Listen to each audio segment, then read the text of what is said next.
Olivia Rodrigo on Kiss. Use the magic button over there that you control.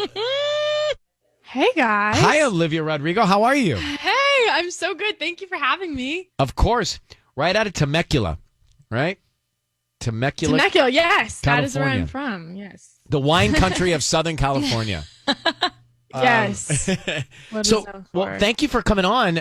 We are so happy to be playing Driver's License on Kiss FM. Oh, thank you so much for having me. It's such an honor. I'm really excited about it. How has life changed for you? I know that you've been famous for a minute, but this is kind of in a different way, a different layer of your fame in mainstream global music.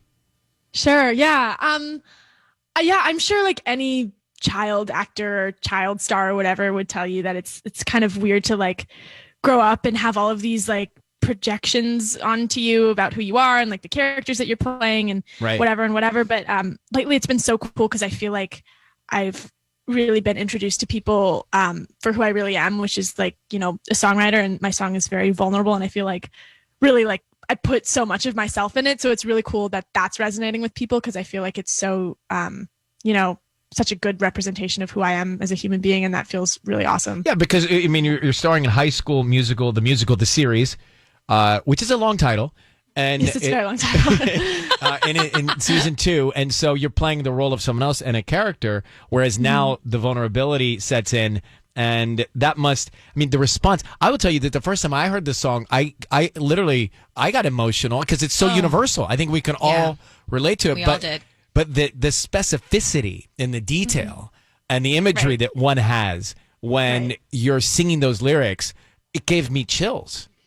Thank you, Ryan. That's so sweet. We've all been through heartbreak. I know, and that's the cool thing. It's like so many people have come up to me who are like 50 years old and been like, I've been happily married for 25 years, but I listened to this song and it like brought me back to this, period of my life where I was heartbroken. And that's just like the biggest dream as a songwriter, to be able to transport somebody from, one place in their life to an entirely different place, an entirely different emotion. That's just like such a dream come true. Well, I saw that it resonated with some other artists, specifically Taylor Swift, who I think you're a fan of.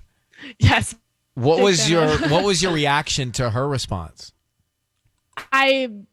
I'm just so in awe of her constantly, and I truly would like not be the songwriter I am today had I not grown up being so inspired by everything that she does. So to have her support really means the whole world. And so many other people, it's just so crazy to me that so quickly like these people that I looked up to and completely idolized are like now my peers. That's just so insane to me. And have there been some Taylor or others that you've had contact with? Yeah, I've talked to a couple. Taylor actually sent me a letter that I opened last night, like a handwritten letter, because she's incredible. Incredible. And yeah, she's like out of this world.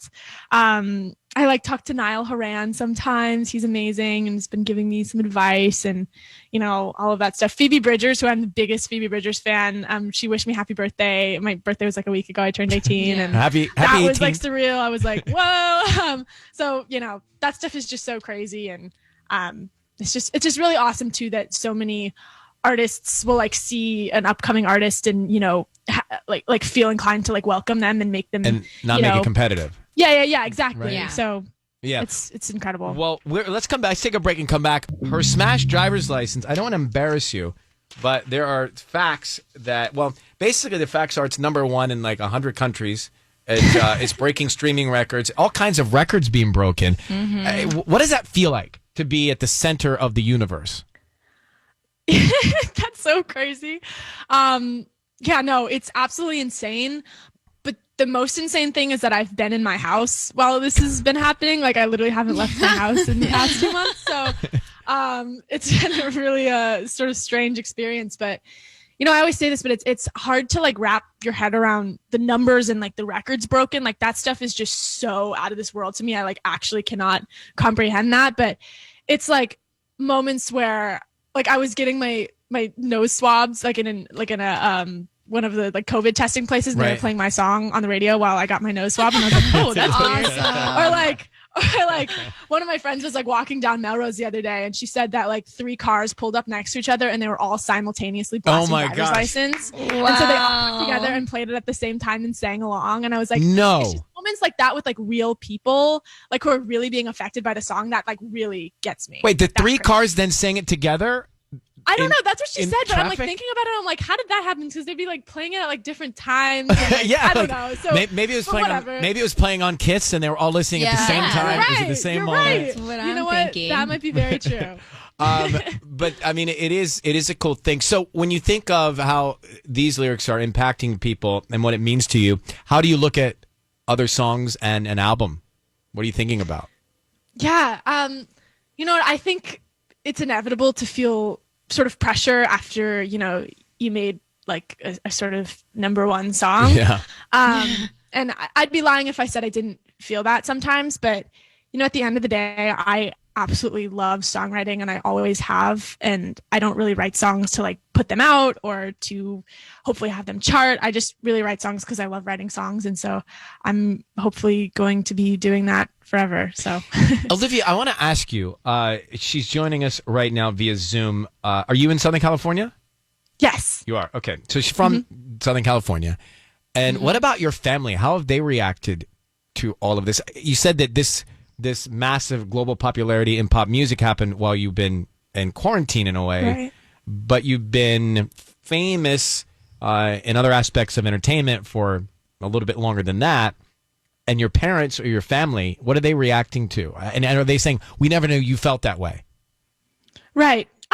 No, I don't think so. I think I've always been the type of person who talks about my emotions almost like too much. Sometimes I feel like I'm a big oversharer sometimes. But yeah, my parents are so proud of me, but you know, at the same time I'm still the same person and they're a wonderful sense of normalcy and, you know, keep me grounded and all of that. So yeah, it's been really lovely and I couldn't ask for a better family or better friends. And you just turned 18. Congratulations. Yeah. What did you do to celebrate? Yeah, I was in LA for my 18th, which was awesome. So I went to the beach with my friend and I got my tarot cards read, which was fun. And I actually I went to the gas station because I was like, oh my God, like I'm 18. Like the one thing you can do when you're 18 is like vote and like buy a lottery ticket. So I'm like, I'm going to buy a lottery ticket. And I went to the gas station. And I was like, went up to the lady really proudly and I was like, I'm 18 today. Can I get a lottery ticket? And she's like, you need to be 21. And I was like, what? Really? I was like, huh? I was so excited. I've literally been waiting for this for like 18 years of my life, and you're saying I have to be 21? Did you I say ask actually her? don't think she was right. Like, I think that she was tripping, but I don't know. I'm checking right now the legal age for Wait, that's lottery so tickets. funny. I What think about? it's like different in different states, maybe? I'm not sure. Well, did you ask her if you could vote? Maybe. Just say, hey, look, I want to vote right now. I want to vote right here at the 7-Eleven. Yeah. What about the SNL sketch? That was the coolest Yeah. thing. They did. That was a also on your birthday. sketch, Yeah, right. it was the night of my 18th birthday. It was insane. I had no idea that was going to happen. Like, nobody warned me. I think one of my Really? friends has a friend who like works at SNL or something, or like knows somebody that works in SNL, and they were like, oh, I think they're gonna like talk about like driver's license on SNL tonight. And I was like, no way, they're gonna mention driver's license? That's crazy. And I had no idea that they would do an entire sketch about driver's license. I think being parodied on SNL is such a big honor and so such a flattering. compliment. So For that was sure. crazy. So yeah, I dream come mean, true. it's so much great stuff happening. So you must be. It's 18. So you're right. She was wrong. To buy a Yeah, lottery I ticket know. in California. I'll have to go 18 to or another over. gas station. Maybe I'll do Yeah. that later today and get one.